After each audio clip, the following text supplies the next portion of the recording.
what is sex to you? A lot of times people just assume you just do it and it should be easy by now.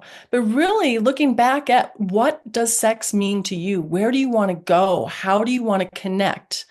And with the blueprints, there's different blueprints that you can explore and play in, but also there's the nervous system.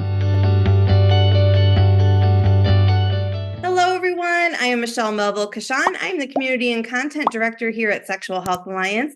And today I am with Connie Eberhart. Connie is a Hello. Hello. Connie is a highly experienced somatic trauma resolution and pleasure reclamation specialist. Thanks for being here today, Connie. Thank you for inviting me. I'm really especially excited to be participating in your weekend that you have coming up. Yes, we're so glad you're joining us. What is a somatic trauma resolution and pleasure reclamation specialist? Yeah, well, titles are always interesting because I have many different certifications that I can pull a title from, but some are a little bit more scary or intimidating to people. So I'm a sex and intimacy coach, an erotic blueprint coach. I've trained with Ellen Heed for STREAM, scar tissue remediation, sexological body worker. So it kind of depends on where people are coming from that I can best meet them. Sometimes when I say I work, in sex, people think it's all about bigger orgasms or, uh, libidos. And yes, and that might be the doorway that they come to me through. But we always go back to really, we've all had some boundary violations and overwhelming experiences and past messaging and scripts and lack of sex education. So I always start with really there. And that all lives in the body. So my work is very somatic based and even includes touch. So that all seems like a mouthful. We'll kind of pause there. Yeah. So, for anybody who's just brand new and coming into this conversation, what is a sexological body worker? What do they do? Well, in our practice, we do have a scope where we can touch the whole body. Genitals, we can include pleasure. We're always gloved. It's one-way touch, and it's always with a clear intention. There's no protocol or agenda. It's kind of bringing it back to the nervous system. It's mapping and tracking the nervous system. So to find, so first in my practice, the way I practice it, we start with safety in the body. So maybe some craniosacral work. And first, can they establish a baseline of safety or safe enough, down regulated in their nervous system? And then I can also titrate in activation or provocation to because we want to build capacity and resiliency in their nervous system. And pleasure and arousal can be, I don't say loaded, but we've had a lot of varying experiences around that. So because the scope of my practice includes genitals and pleasure, that can be an area that or scar tissue. So it really depends on the needs of the client. But sometimes people come in for one thing and we find something else. But I will always follow what's arising, not any faster than the speed of trust, because that is also how this work differs from maybe going to other medical professionals, or my sessions are a minimum of 2 hours so that they can feel safe with me and drop into their body before we're navigating some maybe challenging things that are happening in their body. Yeah. Yeah. So, tell me about the kind of people you work with. Who might come to see you? I know it sounds like my marketing person that I've hired. It's like you have to narrow down to a niche, but Yeah. anyone with a nervous system, anyone that feels, because since it is about safety, it's like, do you feel safe and called to work with me because of the space that I can hold for you? Because I work with couples, especially because my work is around sexuality. Where this shows up in challenging in their lives is in intimate relationships. So there's the couple, but even when I work with a couple, I work with the individuals too. Okay.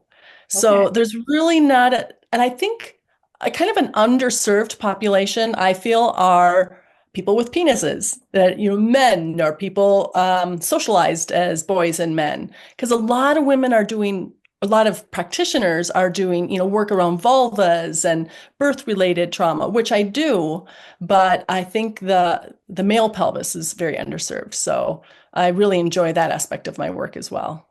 Yeah. So, you can work with individuals and then also couples at the same time.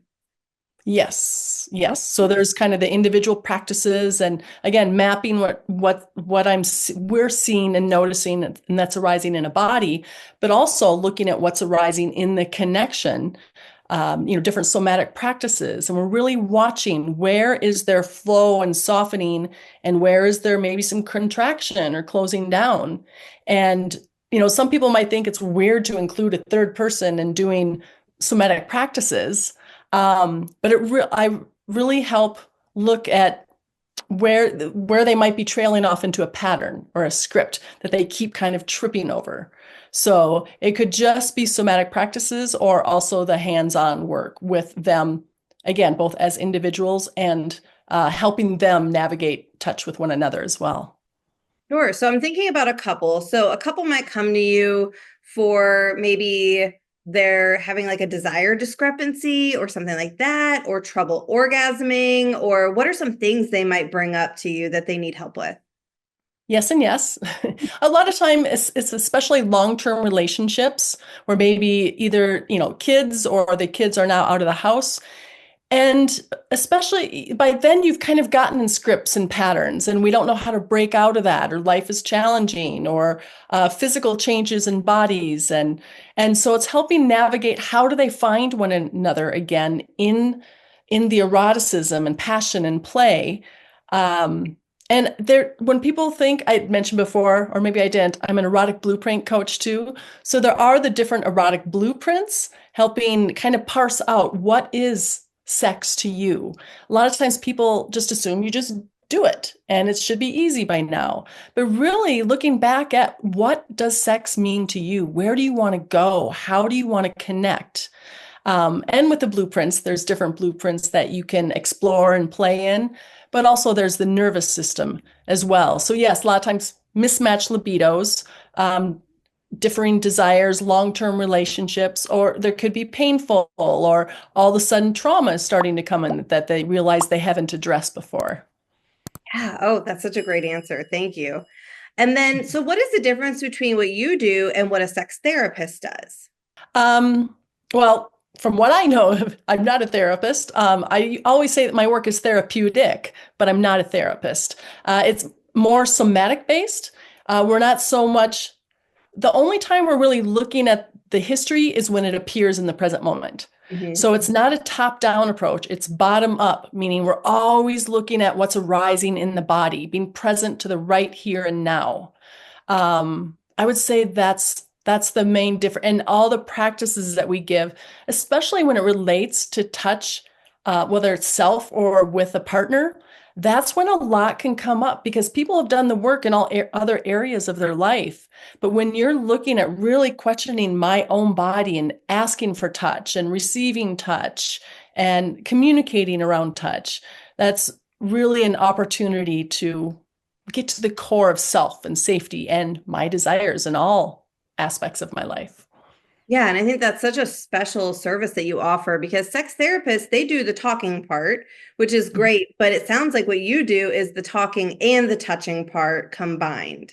Yeah, and I do have some clients that are virtual only, but the homework and the home practices will always include some type of touch or some type of intimate relating with a partner. So that's where we're kind of mining the gold, if you will, of really what shows up in those spaces. Yeah, that's wonderful.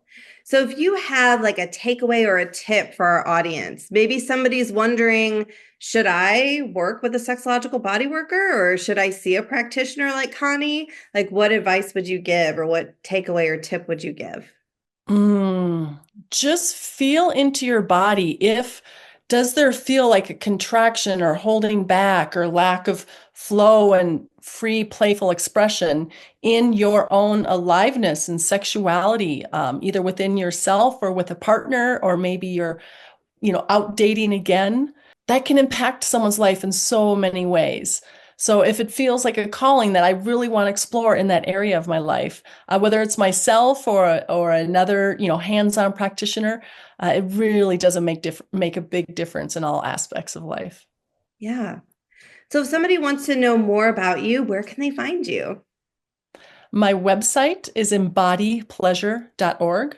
EMBODYPLEASURE.org. Wonderful.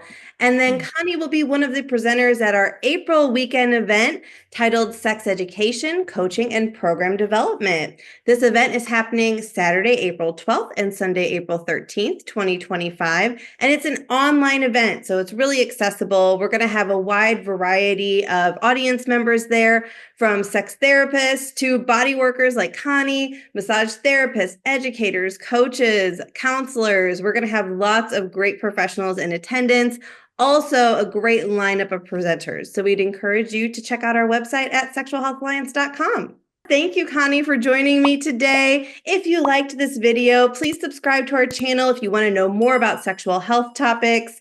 And you can find tickets to the event in the description below. Thanks for watching, everyone.